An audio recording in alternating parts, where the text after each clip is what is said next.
This channel is made possible by viewers like you. My viewers, subscribers, and patrons greatly help to keep this channel going. I wouldn't be here today if it wasn't for all of you. Please make sure to subscribe so you don't miss any uploads. And if you'd like to go the extra mile, please check out my Patreon page. For just $1 a month, you'll get access to what I'm working on, previews of upcoming content, and even early videos, along with other tier options for those that are interested. Thank you, and now on to the video.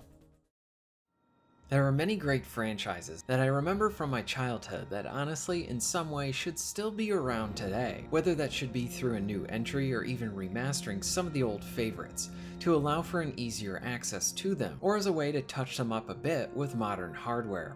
Games like Tenchu, Splinter Cell, and plenty of other series should in some way still be available today, and especially still going on. Now you have cool exceptions like seeing Siphon Filter come back through the PlayStation's PS Plus Premium program. But again, where is the final chapter or even remastering the Omega Strain? One game, or rather series, that is still absent that honestly shouldn't be is Medal of Honor. Here is a series that has a rich history with many great games, and the crazy thing is too is that a lot of these all still play great to this day. EA owns the license to this property and is honestly just wasting it. Where are the remasters of all the prior games? Where's a new game? And I don't count that crappy VR one as one of those. They have an opportunity to do something really special with Medal of Honor, and yet they do nothing with it, or make a game that no one wanted, and couldn't even read their audience properly. EA needs to do better, and they should do better. Human civilization has always known conflict. But it wasn't until the 20th century that the scope magnified to such a bloody scale as to engulf the entire world.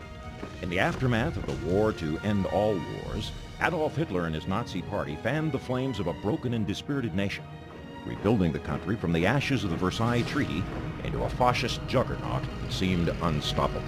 They pushed all the way to the Atlantic in their blitzkrieg, with England their next target. But Winston Churchill and his small island nation won the Battle of Britain, holding out through Hitler's terror bombing for an entire year. They stoked the fires of freedom long enough to stay alive and to save the world. After Pearl Harbor, the United States, with all its military and industrial muscle, entered the war. First Africa, then Italy, and then finally Fortress Europe itself. You, soldier, are a part of this great crusade. Are you ready to rise above and beyond the call of duty?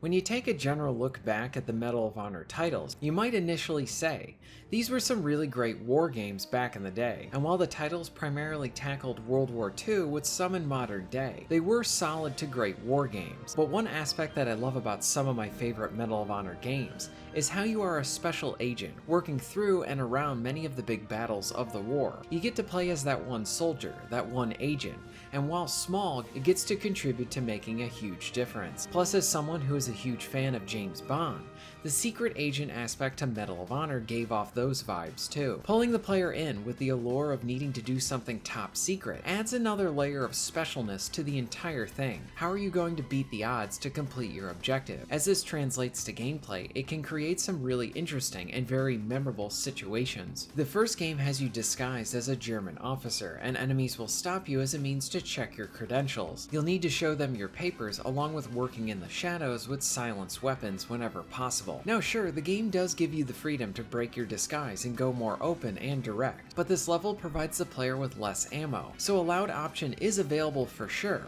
But pretty much every aspect of this is designed to push the player into being that sneaky agent. You're silently taking out enemies and sabotaging them in plain sight. In the underrated sequel to the first, Underground, you play as a French resistance fighter, and at one point you go undercover, and you need to pose as a photographer as you are completing your sabotage. The game has fun with this too, with German officers posing for the camera, but this element, the secret agent aspect to Medal of Honor, is something that I think that is part of its identity. It wasn't featured as much in the back half of the games that were released, and I think Rising Sun was the last time where it really put the player in this position. Most of the later games were more like the player assuming the role of a soldier and then fighting through several battles. While I still enjoy many of these entries as well, with me having a lot of love for Airborne, the secret agent element was missing, and as a huge fan, it was something that I felt that was part and essential to this series. If EA brought this series back, This is something I would love to see incorporated into it. They could even take a traditional approach like with the older titles, where you usually complete a mission and then are recruited into the organization. Maybe that could even be the prologue of sorts, as the rest of the game deals with a variety of secret missions to complete.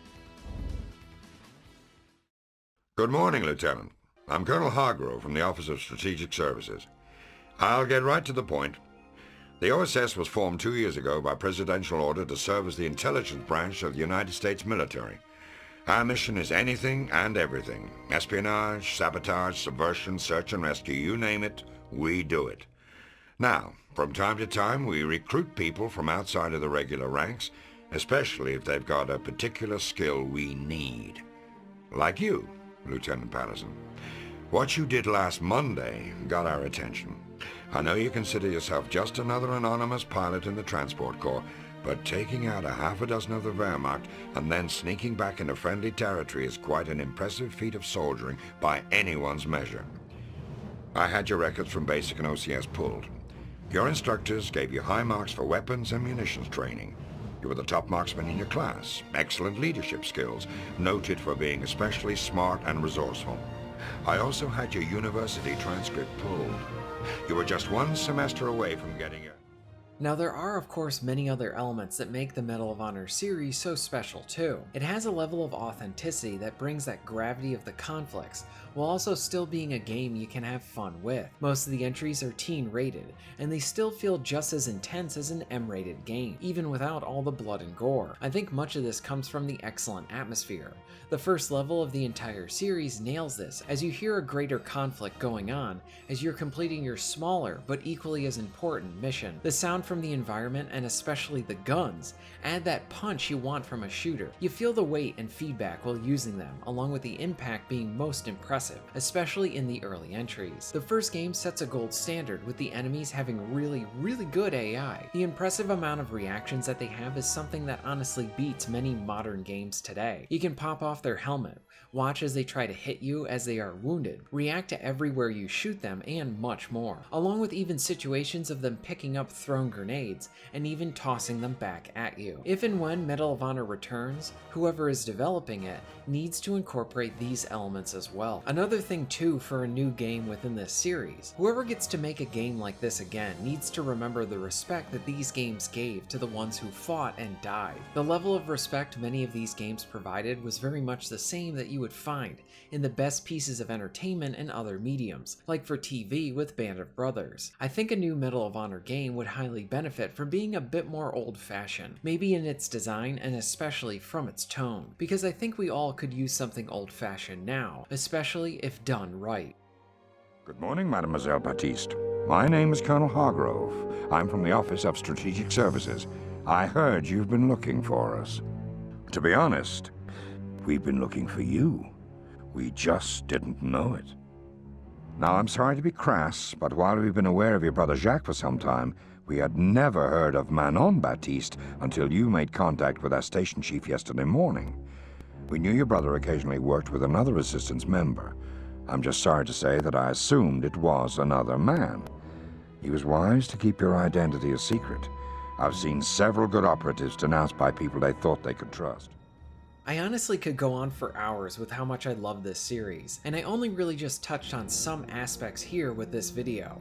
My purpose with this video was to point a finger at EA, while also getting a bit nostalgic of something that I love, and maybe a better time too. When we go back to how EA treated this series, I don't think it gives me much confidence that they know what they are doing, especially with honoring the legacy of Medal of Honor. Back on the 360 and PS3, they made those modern Medal of Honor titles, and while they have many positive aspects about them, I do think they should have had some more things to make them more Medal of Honor-like, rather than trying to chase Call of Duty at the time. While Medal of Honor does have fun multiplayer, I even loved it from the first modern entry, and even going back I had loads of fun playing Rising Sun with all the bot options as well. But if someone asked me what I considered Medal of Honor to be first, I would say it was single player first, and then multiplayer as well. Part of me thinks that if someone smart at EA could get a team together to make a single player only Medal of Honor title, that could potentially be really good.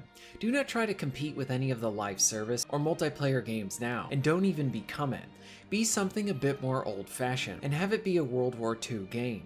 Bring us back to that classic feel of Medal of Honor. Maybe have us fighting through some of the famous battles, and then get recruited to do a secret mission that is important to the war effort. Bring back the awesome mission briefings. Bring back the original composer and theme. Fuel the project with nostalgia, but execute it with talent and care. This might be a pipe dream, but this is what I think EA should do with the Medal of Honor license, especially if they're going to make a new entry within it. The other potential idea would be to hopefully see a talented indie studio rise up and want to make a Medal of Honor-like game. We see so many great studios making shooters that are modeled after older styles. It's time for some of that talent to look to Medal of Honor and bring us something new there. There's a market for these games, and while it might be niche, this group is hungry and wants some more. Were you a fan of Medal of Honor? Are you still one? What did you like about the series, and how would you advise to make a new game? Let me know all of this in the comments down below. If you're interested in being notified of new videos, please hit the subscribe button and bell. And if you would like to support the channel and get early access to content, please check out my Patreon. All of the links will be at the end of this video and within the description. And thank you very much for watching.